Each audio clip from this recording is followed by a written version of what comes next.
Bit coin stock എന്നുള്ള കാര്യങ്ങളൊക്കെ നിങ്ങൾ കേട്ടിട്ടുണ്ട്. പക്ഷേ നിങ്ങൾ ആ ടൈപ്പ് അല്ലല്ലോ. നിങ്ങൾക്ക് വേണ്ടത് കുറച്ചുകൂടെ സേഫ് ആയിട്ട് റിലയബിൾ ആയിട്ടുള്ള ലോങ് ടേം ആയിട്ടുള്ള ഇൻവെസ്റ്റ്മെൻ്റ് ആണ്. എന്നാൽ നിങ്ങൾ ശ്രദ്ധിക്കേണ്ട ഒരു വണ്ടിയാണ് ഹോണ്ട എലവേറ്റ്. കൺഫ്യൂസ്ഡ് ആയില്ലേ? എന്നാൽ ഒരുപാട് പേര് കൺഫ്യൂസ്ഡ് ആയിട്ടുള്ള ഒരു വണ്ടിയും കൂടിയാണ് ഹോണ്ട എലവേറ്റ്. ഇത് നമുക്ക് 3-4 മാസമായിട്ട് നമ്മുടെ കയ്യിലുണ്ട്. നമുക്ക് ലോങ് ടേമിന് വന്ന വണ്ടിയാണ്.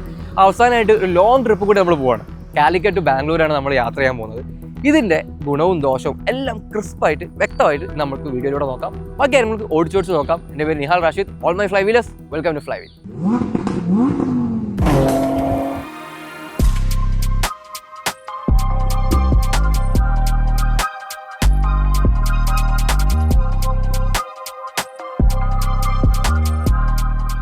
അപ്പോൾ നമ്മളിപ്പോൾ വയനാട് ചുരം കയറിക്കൊണ്ടിരിക്കുകയാണ്. ഇത് ട്രാവലോഗൊന്നുമല്ല, എന്നാലും ജസ്റ്റ് നമ്മൾ ലോങ് ട്രിപ്പ് പോവാണ്. ജസ്റ്റ് അതിനെപ്പറ്റി പറഞ്ഞുള്ളൂ.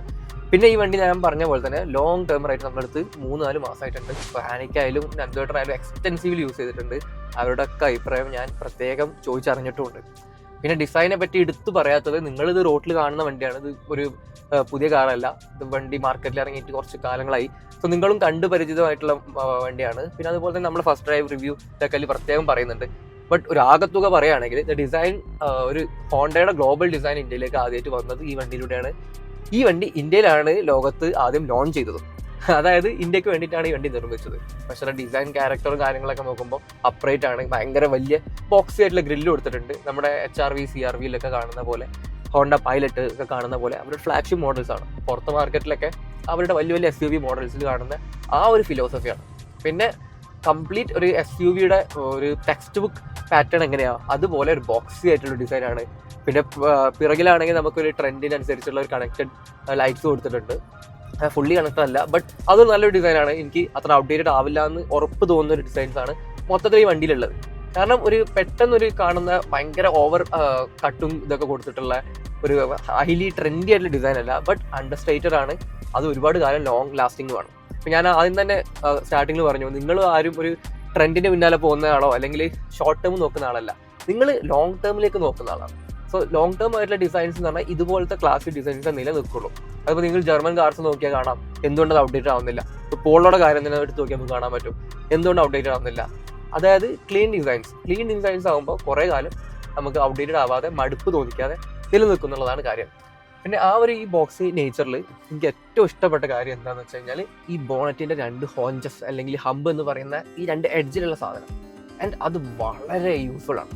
ഒരു ഡിസൈനർ ചെയ്തപ്പോൾ കണ്ടറിഞ്ഞ് ചെയ്തിട്ടുള്ള കാര്യം തന്നെയാണെന്ന് നമുക്ക് മനസ്സിലാക്കാൻ പറ്റും. കാരണം നമുക്ക് ബോണറ്റിൻ്റെ 2 എഡ്ജും വണ്ടിയുടെ കറക്റ്റ് മെഷർമെൻറ്റ് ഇത് വെച്ചിട്ട് ഏതൊരാൾക്കും ഈസിലി പഠിക്കാൻ പറ്റും. സോ നമുക്ക് വണ്ടിയുടെ മെഷർമെൻറ്റ് കാര്യങ്ങളൊക്കെ കറക്റ്റ് കിട്ടുന്നതുകൊണ്ട് തന്നെ വണ്ടി എങ്ങനെ പ്ലേസ് ചെയ്യണം, വണ്ടി എവിടെ ഹാൻഡിൽ ചെയ്യണം എന്നുള്ള കാര്യം വളരെ ഈസിയാണ്. പിന്നെ ഓരോ വണ്ടിക്കും ഒരു ക്യാരക്ടർ ഉണ്ടാവും. ഇതൊരു ജാപ്പനീസ് വണ്ടിയാണെന്നുള്ളത് എടുത്ത് നമ്മൾ കയറി കഴിഞ്ഞാൽ തന്നെ നമുക്ക് മനസ്സിലാക്കുന്നത് ഇതിൻ്റെ വിസിബിലിറ്റി വെച്ച് നോക്കുകയാണ്. വിൻഡോസ് ഒക്കെ നോക്കുകയാണെങ്കിലും വിൻഷീൽഡ് നോക്കുകയാണെങ്കിലും ലാർജ് ആയിട്ടുള്ള വിൻഡോസ് ആണ്. സൈഡ് മിറേഴ്സ് വളരെ ലാർജ് ആണ്. വിസിബിലിറ്റിയുടെ കാര്യത്തിൽ സ്പോട്ടാണ്. പിന്നെ എർഗണോമിക്സിൻ്റെ കാര്യത്തിലേക്ക് വരുമ്പോൾ എന്നെക്കാളും ഹൈറ്റ് കൂടിയ ആളാണെങ്കിൽ കുറച്ച് അണ്ടർ തൈ സപ്പോർട്ട് കുറവ് തോന്നിയേക്കാം. അത് കുറച്ച് ലോങ് റൈഡിൽ കുറച്ച് ഫറ്റീക്ക് തോന്നിയേക്കാം. അതർവൈസ് സീറ്റൊക്കെ വലിയ സീറ്റാണ്. ഇപ്പോൾ മേലത്തെ ഭാഗം നോക്കുകയാണെങ്കിൽ വലിയ സീറ്റാണ്. പിന്നെ ജാപ്പനീസ് നമ്മളെപ്പോലെ കുറച്ച് ഷോർട്ടർ ആൾക്കാരായതുകൊണ്ടായിരിക്കാം സീറ്റ് അത്ര ലാർജ് അല്ലാത്ത താഴത്തേക്ക്. ബട്ട് അതർവൈസ് നല്ല കംഫർട്ടബിൾ ആയിട്ടുള്ള സീറ്റാണ്. ഇപ്പോൾ ഇത്രയും കിലോമീറ്റർ ഓടിച്ചിട്ടും യാതൊരു ക്ഷീണമില്ല.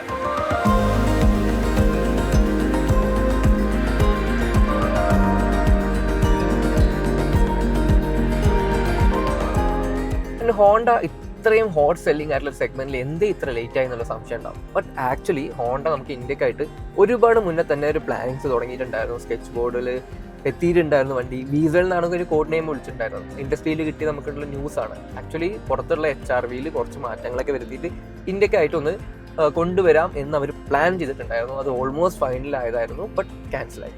കാരണം ആ ടൈമിലാണ് കിയ സെൽറ്റോസുമായി വരുന്നത്.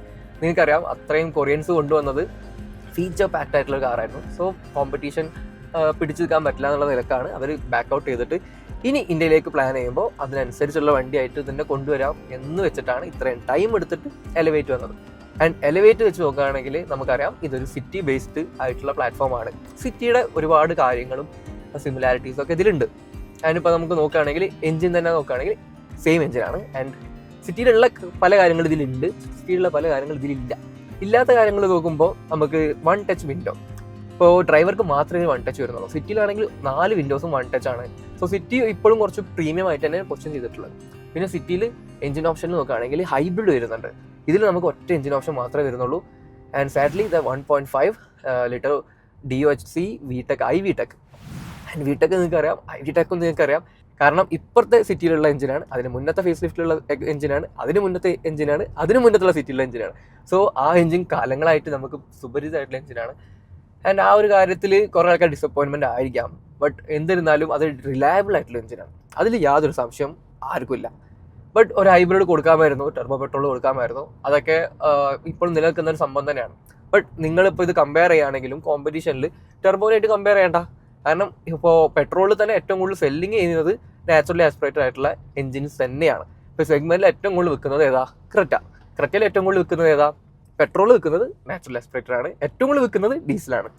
അവിടെയും ഇതിനൊരു മിസ്സിംഗ് പോയിന്റ് തന്നെയാണ്. നമുക്ക് iDTEC ഇപ്പോൾ ഹോണ്ട നിലവിൽ ഇന്ത്യയിൽ കൊടുക്കുന്നില്ല, കാരണം BS6 കാര്യങ്ങളൊക്കെ ആയിട്ട് iDTEC വരുന്നില്ല. അങ്ങനെയൊക്കെ വെച്ച് നോക്കുമ്പോൾ ഈ സെഗ്മെന്റിൽ കമ്പയർ ചെയ്യുമ്പോൾ ആ നീഷായിട്ടുള്ള നാച്ചുറലി ആസ്പിറേറ്റഡ് ആയിട്ടുള്ള സെഗ്മെന്റ് ബയേഴ്സിന് വേണ്ടിയിട്ട് മാത്രം ഒരു ടാർഗറ്റ് ചെയ്ത വണ്ടിയാണത്. അങ്ങനെ നോക്കുമ്പോൾ ഇത് വൺ ഓഫ് ദി ബെസ്റ്റ് ആയിട്ടുള്ള നാച്ചുറലി ആസ്പിറേറ്റഡ് എഞ്ചിൻ തന്നെയാണ്. ഇപ്പോൾ ഈ എഞ്ചിൻ ബാക്കി ഹ്യുണ്ടായിനായിട്ടും കൊറിയൻസിനായിട്ടൊക്കെ കമ്പയർ ചെയ്യുമ്പോൾ കുറച്ചും കൂടി ഫാസ്റ്റർ ആണ്, ഹൈ റെവിങ് ആണ്, ഫ്രീ ഫ്ലോയിങ് ആണ്. അങ്ങനത്തെ ഒരുപാട് ഗുണങ്ങൾ ഈ എഞ്ചിൻ ഉണ്ട്.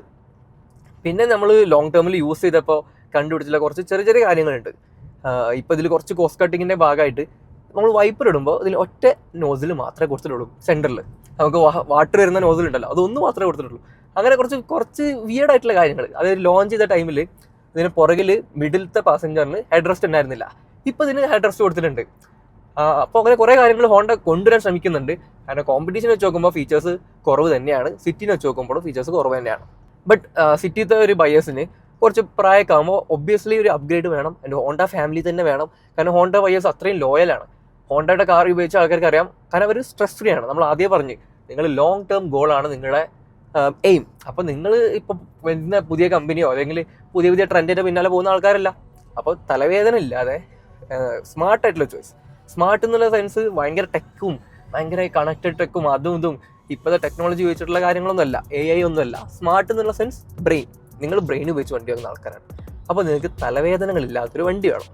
സോ ഒബ്വിയസ്ലി നിങ്ങൾ കുറച്ച് പ്രായമൊക്കെ ആൾക്കാരാണ് വീട്ടിലുണ്ടെങ്കിൽ ഇറങ്ങാനും കയറാനൊക്കെ സിറ്റിനേക്കാളും നല്ലത് ഒരു SUV ആണ്. കുറച്ചും കൂടി ഇഗ്രസ് ഒക്കെ എളുപ്പമാണ്. അതുപോലെ യാത്ര ചെയ്യാനും ഇതൊരു ചെയറിലിരിക്കുന്ന പൊസിഷനാണ്. നമ്മൾ എപ്പോഴും SUVയിൽ ഇരിക്കുമ്പോൾ ഒരു സെഡാനാകുമ്പോൾ അങ്ങനെയല്ല, കാല് കുറച്ചും കൂടി നിവർത്തിയിരിക്കേണ്ടി വരും. സോ ആ കാര്യങ്ങളൊക്കെ വലിയൊരു മാറ്റം തന്നെയാണ്. അത് തന്നെയാണ് ഹോണ്ടയും എയിം ചെയ്യുന്നത്. ആ ഒരു മാർക്കറ്റ് ഇന്ത്യയിൽ എത്രയും വലുതാന്ന് അറിഞ്ഞിട്ട് തന്നെയാണ് ഹോണ്ട ഇത് എയിം ചെയ്യുന്നത്.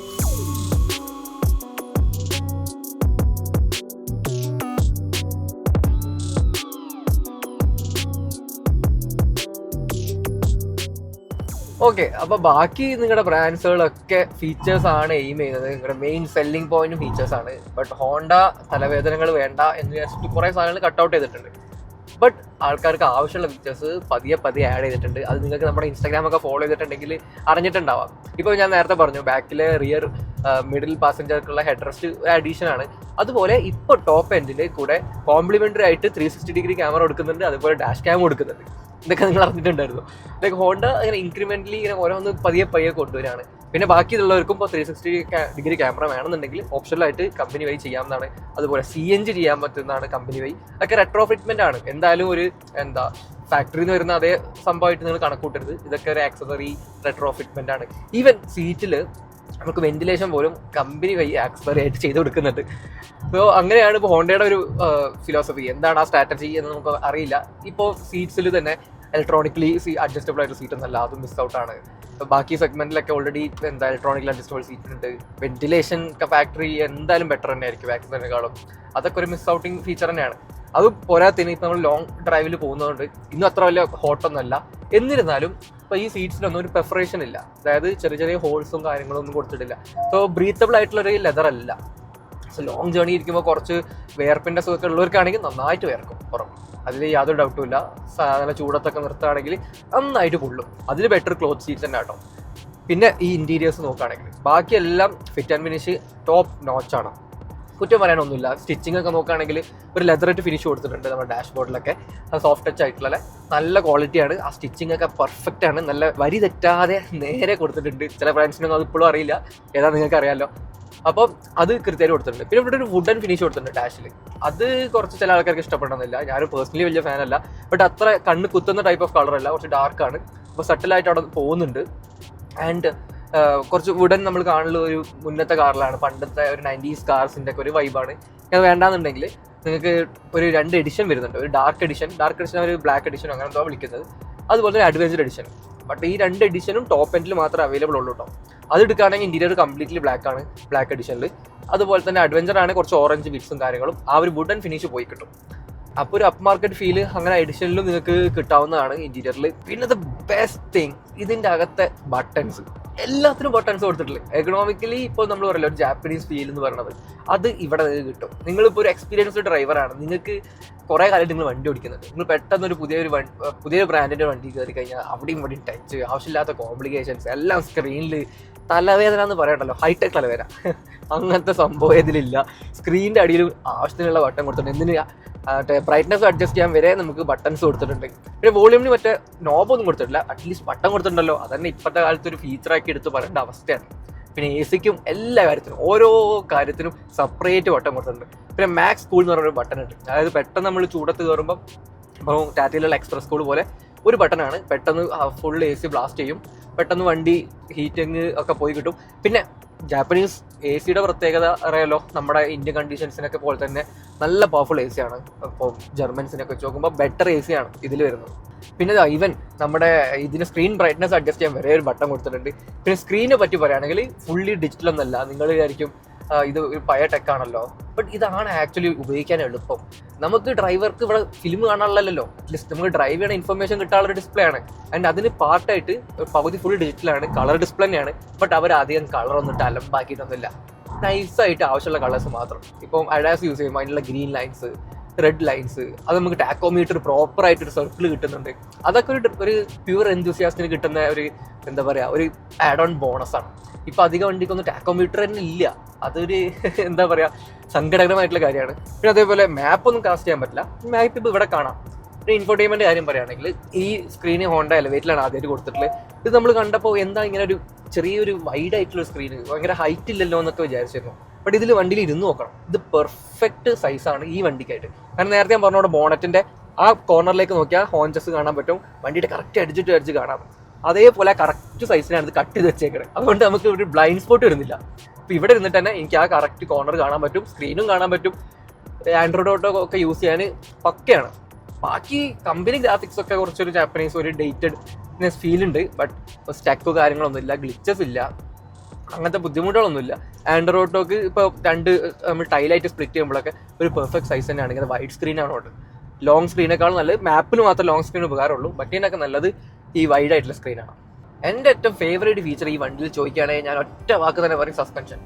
റൈഡ് കംഫർട്ട് അടിപൊളിയാണ്. സ്പോർട്ടി ഒന്നല്ല, കാരണം ഈ വണ്ടി ഇൻ ജനറലി തന്നെ ഈ എഞ്ചിൻ വെച്ചിട്ട് സ്പോർട്ടി അല്ല. ഞാൻ നേരത്തെ പറഞ്ഞു CVT കൂടിയാണ്. CVTന്റെ ആ ഒരു മുഴക്കുണ്ടല്ലോ, അത് ഭയങ്കര ലൗഡാണ്. ബട്ട് ഇതിൽ നിങ്ങൾക്ക് ബോണറ്റ് തുറന്ന് നോക്കിയാൽ കാണാം, ഇൻസുലേഷൻ ഉണ്ട്. ബട്ട് ബാക്കി എഫക്റ്റീവായിട്ട് അകത്തേക്ക് സ്റ്റിൽ സൗണ്ട് വരുന്നുണ്ട്. അത് എന്താണെന്ന് അറിയില്ല. മേ ബി കുറച്ചും കൂടി പാഡിങ്സ് ഒക്കെ കൊടുക്കേണ്ടി വരും. അങ്ങനെ എന്തെങ്കിലും ചെയ്താൽ ചിലപ്പോൾ റെഡി ആവുമായിരിക്കും, അല്ലെങ്കിൽ എഞ്ചിന്റെ റിഫൈൻമെന്റ് പ്രശ്നമായിരിക്കും. പിന്നെ CVT ഗിയർ ബോക്സിന് ഓൾറെഡി നിങ്ങൾക്ക് അറിയാം ഒരു വൈൻഡ് ഉണ്ടാവും, പിന്നെ റബ്ബർ ബാൻഡ് എഫക്റ്റ് ഉണ്ടാവും, അതൊക്കെ ഉണ്ട്. ഞാൻ എടുക്കുകയാണെങ്കിൽ മാനുവൽ എടുക്കുള്ളൂ. പിന്നെ മാനുവൽ ഗിയർ ബോക്സ് കൊണ്ടേണ്ടത് ബെസ്റ്റ് ആണ്, റിലയബിൾ ആണ്. പിന്നെ ഈ ഹാൻഡ്ലിങ്ങും ഈ ഒരു ഡൈനാമിക്സും ഈ എഞ്ചിന്റെ നാച്ചുറലി ആസ്പിറേറ്റ് ആയിട്ടുള്ള ഫ്രീ റമ്മിങ് ഉള്ള ഒരു നേച്ചർ ഉണ്ടല്ലോ, അത് ഇഷ്ടപ്പെടുന്ന ഒരുപാട് ആൾക്കാരുണ്ട്. ആൻഡ് എപ്പോഴും നമുക്ക് ആ ടെർബോ കിക്ക് മടുക്കും. അതുപോലെ അതിന്റെ മൈലേജ് വളരെ ഷോക്കാണ്. നാറ്റാസ് ആകുമ്പോൾ കുറച്ചുകൂടി കിട്ടും.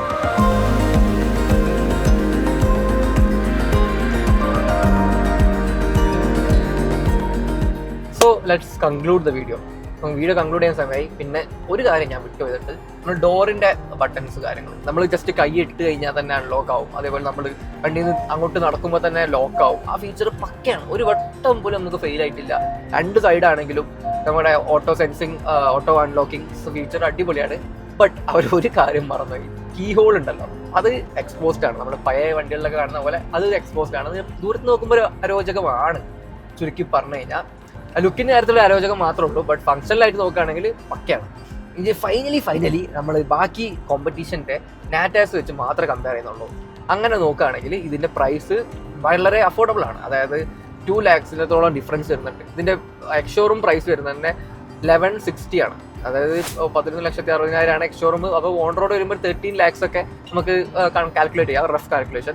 അങ്ങനെ നോക്കുകയാണെങ്കിലും പിന്നെ ടോപ്പ് എൻഡ് നോക്കുകയാണെങ്കിലും 1630 ആണ് അവർ എക്സ്ഷോറൂം പറയുന്നത്.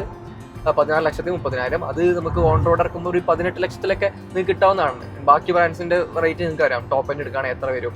ഇപ്പോൾ നാറ്റ് ആസ്പിറേഷൻ വെച്ച് നോക്കുകയാണെങ്കിലും ഈ ഒരു ഫീച്ചേഴ്സൊക്കെ നിങ്ങൾക്ക് ഓക്കെയാണ്. സൺറൂഫ് പനോറമിക് വേണ്ട, സിംഗിൾ പെയിൻ മതി, പിന്നെ 360 ക്യാമറ ആക്സസറി മതി. അങ്ങനെയാണെന്നുണ്ടെങ്കിൽ നിങ്ങൾക്ക് ഇത് ഗുഡ് ബൈ ആണ്. അതർവൈസ് ഇപ്പോൾ നിങ്ങൾക്ക് ഹൈബ്രിഡ് വേണമെന്നുണ്ടെങ്കിൽ ഓപ്ഷൻ ഉള്ളത് ആകെ ജാപ്പനീസ് ആയിട്ടുള്ള സുസുക്കി നിർമ്മിക്കുന്ന, ടൊയോട്ട നിർമ്മിക്കുന്ന ആൻഡ്രോയിഡ് വണ്ടികൾ മാത്രം. പിന്നെ ജർമ്മൻ ഫുൾ ഡ്രൈവിംഗ് ഫീൽ ആണെന്നുണ്ടെങ്കിൽ ജർമ്മൻസ് അവിടെ ഉണ്ട്. പക്ഷെ അവിടെ ADAS ഇല്ല. നിങ്ങൾക്ക് ADAS വേണം, എന്താ പറയുക, റിലയബിലിറ്റി വേണം, അങ്ങനെയൊക്കെ നോക്കുകയാണെങ്കിൽ ഹോണ്ടയിലേക്ക് നോക്കാം. ഞാൻ അതല്ല, ഒരുപാട് ഫീച്ചേഴ്സ് വേണം, അത്യാവശ്യം മൈലേജും വേണം എന്നുണ്ടെങ്കിൽ ഡീസലായിട്ടുള്ള ഹ്യുണ്ടായി അല്ലെങ്കിൽ കിയയിലേക്ക് പോവാം. അതർവൈസ് ടാറ്റ സിയാറ അങ്ങനത്തെ ഫാഷനബിളി ന്യൂ കാർസും ഉണ്ട്. പിന്നെ ഡസ്റ്ററും വരുന്നുണ്ട്, അതിൻ്റെ ഹൈബ്രിഡും വരുന്നുണ്ട്. സോ ഇത്രയൊക്കെയായിരുന്നു ഞങ്ങളുടെ എക്സ്പീരിയൻസ്. പിന്നെ ഇത് കൺക്ലൂഡ് ചെയ്ത് പറയുകയാണെങ്കിൽ നിങ്ങൾക്കൊരു സിറ്റിയിലേക്ക് ഒരു കാറാണ് നോക്കണമെങ്കിൽ പെർഫെക്റ്റ് ആണ്, കറക്റ്റ് സൈസാണ്, നല്ല വിസിബിലിറ്റി ആണ്, നിങ്ങൾക്കും പെട്ടെന്ന് ഈസി ടു മാനേജ് ആണ്. പെട്ടെന്ന് ഒരാൾക്ക് ഇതിൽ കയറിയാൽ തന്നെ കംഫർട്ടബിൾ ആവും. പിന്നെ ഒരുപാട് ടെക് കയറ്റുന്നത് ഓവർലോഡഡ് അല്ല. ഇനി അതല്ല, നിങ്ങൾ ഹൈവേയിലേക്കൊക്കെ പോകണമെങ്കിൽ ഞാൻ അധികം റെക്കമെൻഡ് ചെയ്യില്ല. മൈലേജിൻ്റെ കാര്യത്തിലും ആണെങ്കിലും അതുപോലെ ഈ നാച്ചുറലി ആസ്പിറേറ്റഡ് എഞ്ചിൻ്റെ കാര്യത്തിലും ഹൈവേയിലേക്ക് വേണ്ട ആ ഒരു പവറും കാര്യങ്ങളും ഇത് അത്ര കൊടുക്കുന്നില്ല. But up to you. നിങ്ങൾ ഈ വാഹനം ഓടിച്ചിട്ടുണ്ടെങ്കിൽ നിങ്ങളെ അഭിപ്രായം എന്തായാലും കമൻസിൽ അറിയിക്കുക. ആൻഡ് ഈ ഒരു സെഗ്മെന്റിൽ നിങ്ങൾ ഏത് വണ്ടിയാണ് ചൂസ് ചെയ്യുക എന്നുള്ളത് നിങ്ങൾ കമൻസിൽ അറിയിക്കുക. ആൻഡ് ഉറപ്പായിട്ടും കുറേ കാര്യങ്ങളൊക്കെ ഇനി ഫേസ് ലിഫ്റ്റിൽ അവർ എന്തായാലും കൊണ്ടുവരും. കാരണം ഞാൻ പറഞ്ഞു, കുറച്ചായിട്ട് അവർ ഓൾറെഡി ഫീച്ചേഴ്സ് ഇംപ്ലിമെന്റ് ചെയ്ത് തുടങ്ങിയിട്ടുണ്ട്. So let's wait for that also. So നമ്മൾ ഈ ലോങ് ഡ്രൈവ് ഏകദേശം എൻഡ് ചെയ്യാൻ പോവാണ്. പിന്നെ വീഡിയോ ഫുള്ളായിട്ട് കണ്ടതിന് ഹ്യൂജ് താങ്ക്സ്. പിന്നെ നിങ്ങൾക്ക് എന്തെങ്കിലും കുറവുകളൊക്കെ തോന്നിയിട്ടുണ്ടെങ്കിൽ താഴെ കമൻസിൽ അറിയിക്കുക. ഞാൻ കറക്റ്റ് ചെയ്യാൻ എന്തായാലും ശ്രമിക്കുന്നതാണ്. പിന്നെ എന്തെങ്കിലും ഡൗട്ട് ഉണ്ടെങ്കിലും കമൻസിൽ അറിയിക്കുക. ആൻഡ് ഇതുവരെ സബ്സ്ക്രൈബ് ചെയ്യാത്തവരാണെങ്കിൽ തീർച്ചയായും സബ്സ്ക്രൈബ് ചെയ്യുക ആൻഡ് ലൈക്ക് ചെയ്യുക. അത് വളരെ ഒരു കോൺഫിഡൻസ് തരുന്ന ഒരു കാര്യമാണ്. And my name is Nihal Rashid. All my fly wheelers, stay safe, enjoy wheeling.